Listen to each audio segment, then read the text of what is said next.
Pada baru-baru ini di mana perusahaan swasta di Indonesia telah menghasilkan satu UAV, di mana UAV ini seperti drone pemusnah, dan dikatakan drone pemusnah ini sangat-sangat di luar daripada expectation semua, di mana kuasa dia memang sama level dengan penghasilan UAV di luar daripada Indonesia, sama level dengan negara-negara yang hebat, di mana UAV ini terus diterima oleh TNI Angkatan Udara di Indonesia. Hello guys, bismillahirrahmanirrahim. Assalamualaikum warahmatullahi wabarakatuh. Allahumma salli ala sayyidina Muhammad wa ala sayyidina Muhammad. Guys, yang baru sahaja masuk Musa Channel, jangan lupa klik butang subscribe. Yang sudah subscribe, aku mengucapkan ribuan terima kasih. Yang sedang menonton video ini, aku sentiasa mendoakan agar dipermudahkan segala urusan, diberikan kesihatan yang baik, dihindarkan, dijauhkan daripada segala malapetaka, dan juga dihindarkan daripada segala fitnah akhir zaman. Guys, seperti biasa, hari ini kita akan buat sedikit lagi video reaction di channel Amanda Channel. Dan kalau kita zoom kepada tajuk utama hari ini, di mana dikatakan TNI Angkatan Udara terima UAV buatan daripada perusahaan swasta. Wow, adakah ini benar guys? Jom kita semak dulu video ini. Seperti biasa di hujung nanti baru kita akan bagi sedikit kita punya respon mengenai video ni guys. Apa-apa pun kita semak dulu video ni.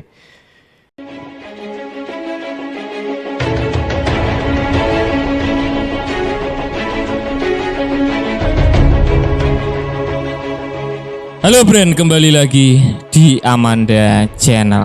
Nah, ini drone puyuh hitam kencing di celana, lihat ini, yang notabene digarap perusahaan besar oleh BRIN. Nah, ini perusahaan swasta asal Jakarta, karya anak bangsa ya, bukan BUMN, ini badan usaha milik swasta, Brand. You bisa bangga melihat ini karena UCAVD memperkuat Sekbang PTTA TNI Angkatan Udara, dan usut punya usut Sekadik 103 akan diisi oleh PTTA atau drone UAVD yang dipasok oleh PT Indo-Pacific Communication and Defense atau IPCD. Jadi kita berikan apresiasi yang luar biasa kepada badan usaha milik swasta ini yang bernama PT Indo-Pacific Communication and Defense, dan moga-moga bisa diberikan biaya oleh pemerintah, ya kan, daripada duitnya dikorupsi, ya kan, buat beli Rubicon, beli itu untuk pengembangan drone kayak gini. Ini bukan prototipe loh ya. Kalau prototipe itu belum digunakan, kalau ini sudah masuk ke dinasan TNI Angkatan Udara, Bre. Jadi tepuk tangan yang meriah.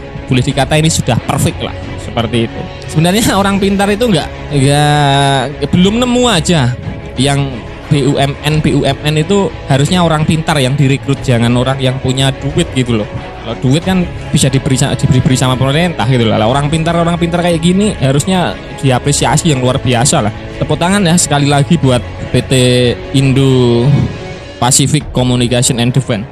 Usut punya usut, IPCD merupakan sebuah perusahaan swasta dalam negeri yang melayani jasa desain, manufaktur dan pemasaran drone atau Unamid Aerial Pencil UAV yang didirikan pada tahun 2011 silam, serta berkantor pusat di Lebak Bulus, Jakarta Selatan. Jadi jika kalian di Lebak Bulus lah bisa datang ke IPCD, lihat-lihat drone UCAV buatannya.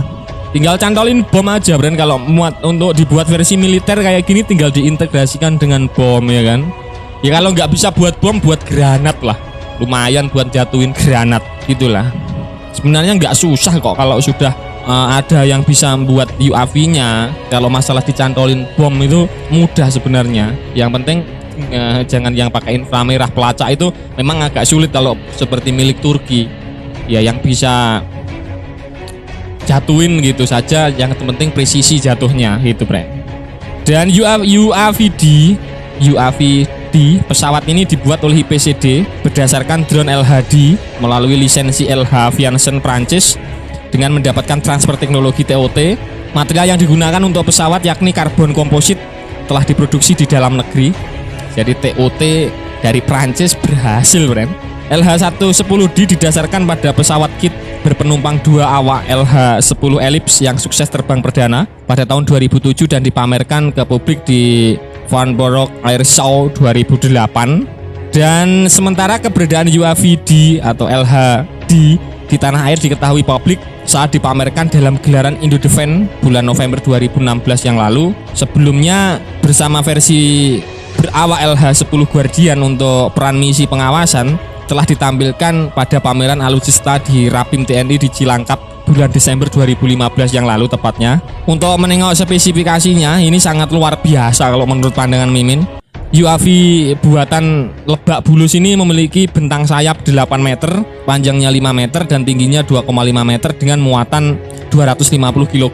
Bisa kalian bayangkan, drone sekelas Turki ya kan, milik Anka atau Bayraktar TB2 itu muatannya hanya 300 kg, Bren. Dan ini notabene perusahaan swasta bisa buat drone yang bisa dimuati 250 kg, ya kan, luar biasa. Sebagai pergerakannya digunakan mesin Rotak 912 berdaya 73,5 kW yang dapat menghasilkan kecepatan hingga 370 km per jam, bisa kalian bayangkan.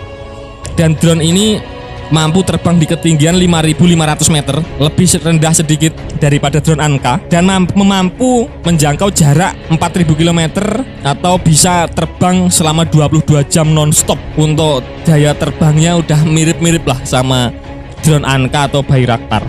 Dan UAVD hanya membutuhkan landasan pacu sepanjang 750 meter untuk proses tinggi landasannya dan 650 meter untuk mendarat. UAV ini memiliki beberapa fitur antara lain auto plotting, waypoint following, auto take off and landing system, dan dilengkapi dengan dynamic thermal camera, video streaming serta intelligent surveillance. Mission system dikendalikan oleh pilot dan operator muatan misi atau mission flight operator yang ada di ground control station GCS melalui komunikasi jaringan data secara line of sight atau LOS. Di Indonesia, drone ini diproduksi oleh IPCD ini telah mendapatkan sertifikasi kelayakan udara militer berupa tipe sertifikat TC dan sertifikat of airworthiness dan IMAA atau Indonesian Military Airworthiness Authority pada September 2020 yang lalu. Selain perannya sebagai pesawat latih untuk calon pilot drone baru atau UAVD dapat diaplikasikan untuk misi pengawasan zona udara dan lingkungan, pemantauan aktivitas maritim, pengawasan perbatasan, perkotaan dan lalu lintas, serta mendukung misi pasukan khusus. Gak salah ini diterjunkan di Papua, bisa, sangat-sangat bisa. Menengok jam terbangnya mencapai 22 jam non-stop, Ren. Dari pagi sampai sore di charge penuh, tentara daripada kena tembak, ya kan. Dipantau aja pergerakan CCB, ya kan. Nah, Bren, itu tadi pembahasan admin seputar usut punya usut drone latih ya UAVD yang untuk misi pengawasan, pengintaian dan lain-lain buatan swasta ini sudah masuk dalam kedinasan TNI Angkatan Udara. Nah, bagaimana menurut kalian terkait berita ini? Silahkan baku hantam di kolom komentar.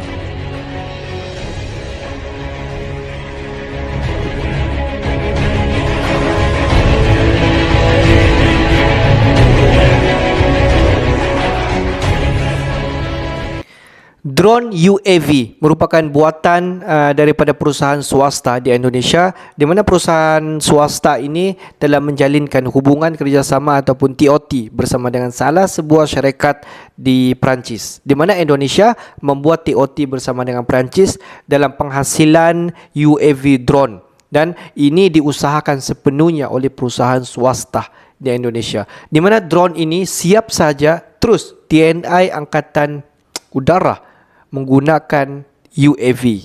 Mantap, guys. Kalau kita tengok sedikit sebanyak ciri-ciri apa yang ada pada UAV drone ini, di mana autonomi ataupun kegunaan boleh diguna drone ini dalam satu jangka masa yang memang cukup panjang. Dikatakan 24 jam mampu untuk digunakan tanpa henti ataupun tanpa darat. Dan maximum speed drone ini boleh pergi, kita tengok 300 km per jam. Maknanya memang sangat-sangat laju, guys. Di mana operational speed dia, di mana daripada 80 sampailah 150 daripada permukaan di darat, drone ini boleh terbang. Maknanya memang tinggi. Drone ini juga mampu untuk membawa berat ataupun bebanan 300 kilo. Dan drone ini kalau sampai 300 kilo tidak mustahil. Drone ini mampu untuk dimuatkan sama ada untuk persenjataan apa sekalipun, yang berat dia sampai 300 kilo, dan kelajuan dia pun memang sangat-sangat laju, dan satu jangka masa yang panjang boleh digunakan. Jadi drone ini secara langsung diambil oleh TNI Angkatan Udara di Indonesia. Bagi pendapat aku, drone ini tinggal sahaja dibuat penambahbaikan dari aspek mungkin desain, bentuk dia di-upgrade untuk menjadi lebih garang, dan mungkin kalau digunakan di TNI Angkatan Udara di Indonesia, mungkin bolehlah dimuatkan segala senjata-senjata, mungkin bom ataupun mungkin senjata-senjata yang lain yang boleh digunakan pakai untuk dalam aspek pertahanan dan juga serangan di Indonesia. Cuba bayangkan, Indonesia mampu untuk memproduksikan UAV ini dalam satu kuantiti yang banyak. Mungkin dalam 100, 200 dan tidak mustahil sampai 1000, di mana drone ini mampu untuk berjaga di pesisiran pantai di Indonesia ataupun di kawasan-kawasan yang tertentu. Drone ini digunakan kalau di negara-negara yang besar seperti Amerika Syarikat, China dan ada beberapa negara-negara yang lain. Drone ini digunakan untuk meninjau ataupun untuk menengok-nengok di kawasan musuh sekiranya ada musuh yang masuk ke, musuh yang ingin menceroboh masuk ke, di mana tanpa untuk mengorbankan prajurit-prajurit yang lain, mereka menggunakan drone ini untuk diterbangkan dan mungkin dapat menjimatkan massa yang banyak dan dapat menjimatkan tenaga personel-personel di dalam membuat peninjauan di dalam sesuatu kawasan yang sangat-sangat jauh. Jadi pendapat kalian semua bagaimana? Bagi pendapat aku ini sangat-sangat mantap, guys. Okeylah guys, untuk hari ini sampai di sini saja sedikit information daripada Musa Channel, dan kepada subscriber, kepada viewer di luar sana yang belum lagi klik butang subscribe, please guys to klik butang subscribe, like dan komen di bahagian komentar di bawah akhir kata daripada Musa Channel. Thanks for watching my video. Assalamualaikum warahmatullahi wabarakatuh guys. See you the next video guys.